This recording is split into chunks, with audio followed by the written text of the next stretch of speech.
அனைவருக்கும் வணக்கம். நான் உங்கள் உண்மை ஆனந்தல் பேசுகிறேன், வேலூர் மாவட்டத்திலிருந்து.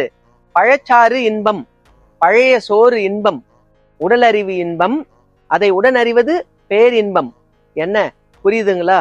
இந்த உலகில் மிகப்பெரிய அறிவு எதுவென்றால் தன்னைத்தான் அறிவதுதான் மிகப்பெரிய அறிவு. எனவே தன்னை பற்றி அறிந்து இந்த உலகில் நலமாக, வளமாக, பலமாக வாழ்வாங்கு வாழ்வோம் என்று அன்புடன் உண்மை ஆனந்தவேல். நன்றி. கல்லீரல் கல்லீரல் நம் உடலின் நண்பனே. காலை முதல் இரவு வரை அமைதியாக உழைப்பதே. கைகளை நன்றாக கழுவுவோம், சுத்தமான தண்ணீர் குடிப்போம், ஆரோக்கிய உணவு சாப்பிடுவோம், கல்லீரலை காப்போம். பழங்களும் காய்கறியும் சாப்பிடுவோம், குப்பை உணவை தவிர்ப்போம்.